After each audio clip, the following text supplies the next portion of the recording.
I feel like you can learn a lot about someone in how they handle different sorts of crises.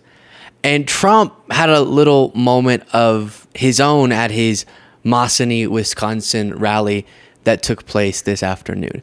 I want to play for you this clip where the speech has to stop temporarily as there's some sort of fainting going on or a medical crisis of some kind. We see this at rallies, and we've seen this at Harris rallies. And we'll show the comparison in how Vice President Kamala Harris handled a very similar situation. Trump couldn't control himself even when he's trying clearly to be respectful about the situation.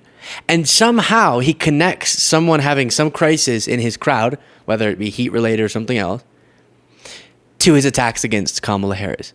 Very different to how Vice President Kamala Harris has handled these sorts of situations. So here is the speech stopping, and then you'll see how Trump reacts. You say it.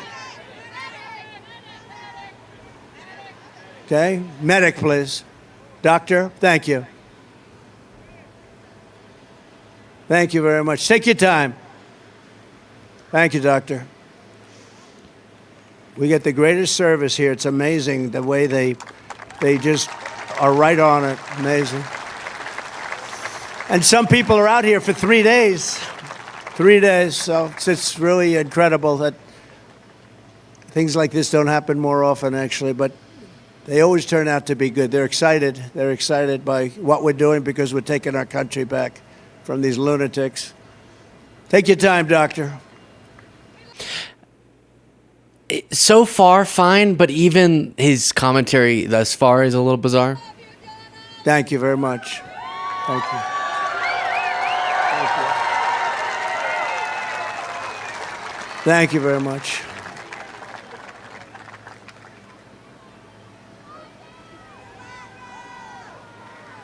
Thank you all very much.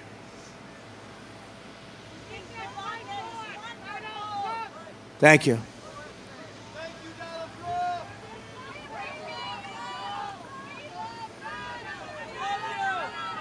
I don't want to say too many thank yous because you saw Kamala at the convention when she got up. Thank you, thank you. Thank you, thank you, thank you. Thank you, thank you. Thank you, thank you, thank you, thank you. Thank you. I said, what's wrong with her? What the? So I don't want to say too much. Is that right, fellas? So you get the point. I gave that to you in its full context, so you could see that he's trying his best to hide his true character for a moment, trying to be respectful of the event. But even then, even during a medical crisis, he can't control himself. He has to go back to his petty personal attacks against Vice President Kamala Harris. I saw people responding to this rightfully in disgust. And that is further emphasized by watching how Kamala Harris not just reacted, but what her takeaway was from this sort of moment.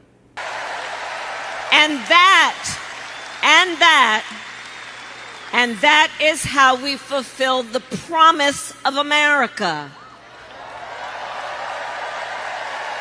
The promise of America. And it is that promise of America. We need a medical assistant here. Okay. We need a nurse. We need a medic here, please.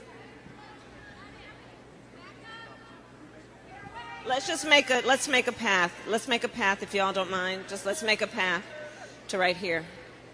Let's just create a path to right here.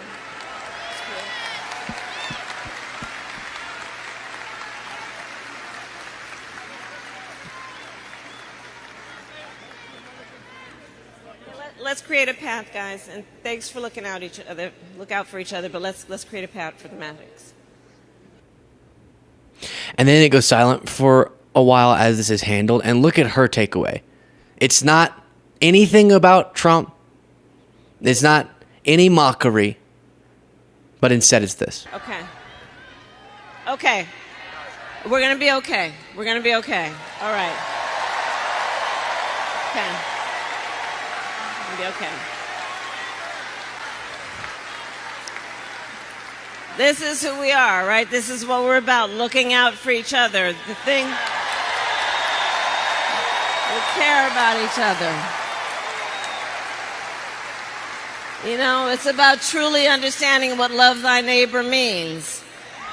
It's about, in the face of a perfect stranger, seeing a neighbor, understanding what that love of each other means. That's the 2024 election in 2 clips right there. Kamala Harris, what's wrong with her? She's so messed up. Oh, yeah. Make sure they're all right. But Kamala Harris is the real point. Versus, let's love thy neighbor. Let's look out for one another. What does she say? In the face of a stranger, see a neighbor.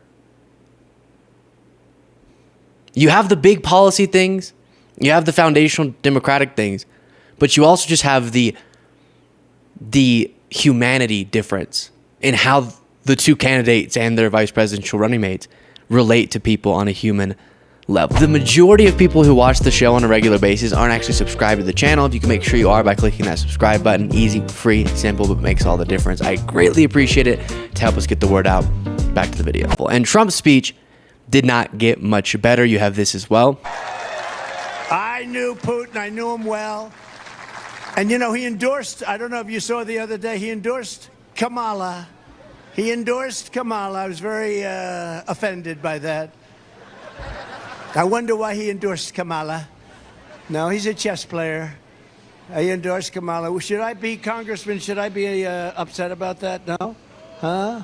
Was it done with a smile, Ron? Was it done with a smile? I think it was done maybe with a smile. I don't know. Who the hell knows? Nobody's going to figure it out.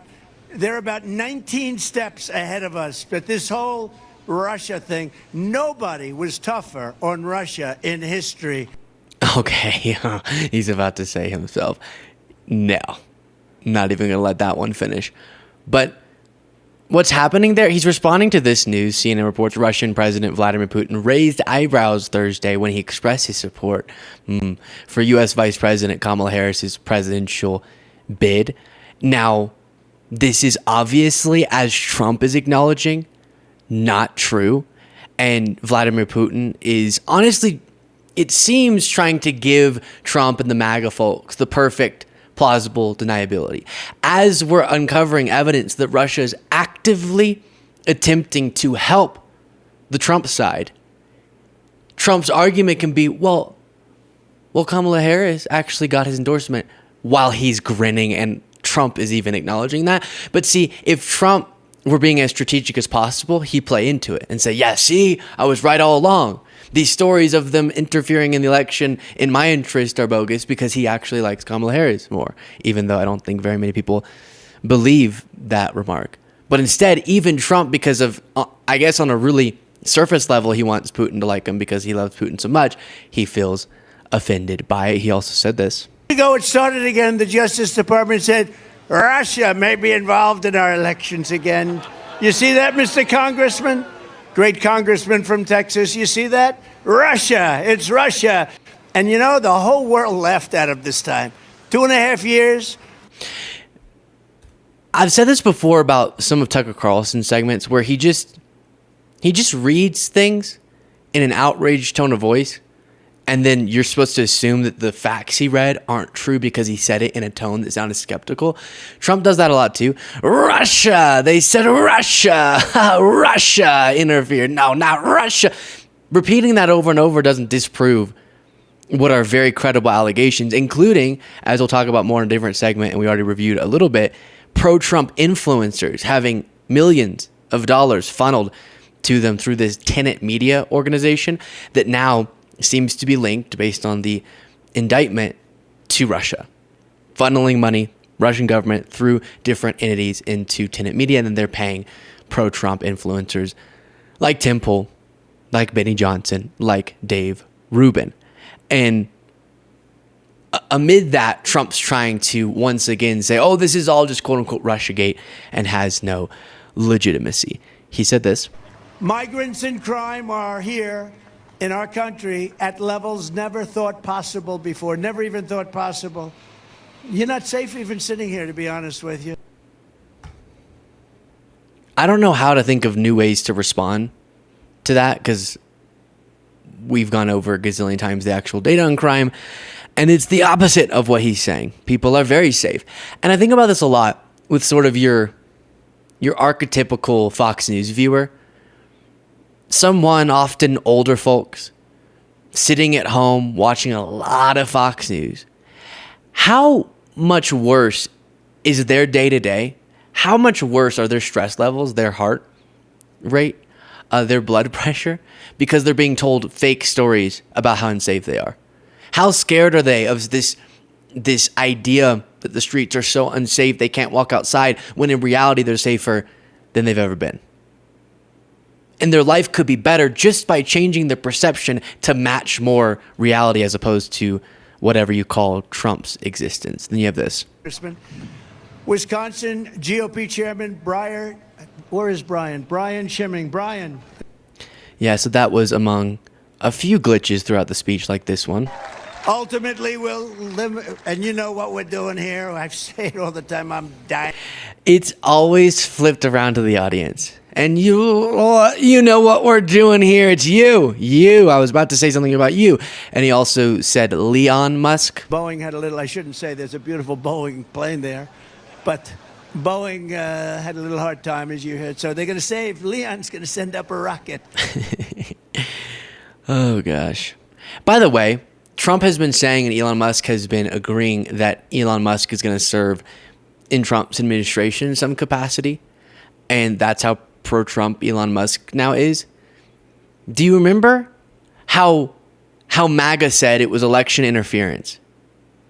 Because one stat was finding out what percentage of Twitter employees voted for Biden or were likely to have voted for Biden or something like that. Even though you can have your own political views and still act in a nonpartisan way in your job, as so many government officials have to do. But that was proof that these biased social media outlets are slanted against Trump. Now you have someone who owns one of the biggest and most consequential in politics, who is overtly pro-Trump, overtly pushing pro-Trump conspiracy theories, and is being promised a position in Trump's administration. But MAGA doesn't see that as a conflict of interest electorally. They want to take, hey, how about the J6 committee? So the J6 committee of political thugs and losers gets together and they investigate J6 for years, destroyed the lives of many people, and now it was revealed fairly recently that they destroyed and deleted all documents, all evidence, all proof. They don't have anything. You know why? Because a lot of it pointed to Nancy Pelosi. It was her fault. And on to that, at least this time he's calling her Nancy Pelosi and not Nikki Haley. But isn't it crazy to assert something that provocative? That the January 6th Select Committee destroyed and deleted all evidence, and they have nothing now. When you can go online, as Liz Cheney links every time someone makes this claim, and review all the evidence that's been published yourself. You can go look at all the evidence they uncovered yourself, published online. Could not be more transparent in that sense. But some people don't have the dedication to just some basic semblance of truth to take 5 seconds to Google it. You know, if I destroy her in the debate, they'll say, Trump suffered a humiliating defeat tonight, no matter what. And there's him trying to get people ready in case the response to the debate is that he got destroyed. He's been saying the outlets are going to be unfair to him. He's been saying Kamala Harris is going to be nasty to him. And he's been saying that if he's determined to have lost, quote unquote, the debate, then that's also phony. Seems like a very scared man. Let me know what you thought of that in the comments. If you want to support this show and get extra content daily, you can do it by clicking the join button below.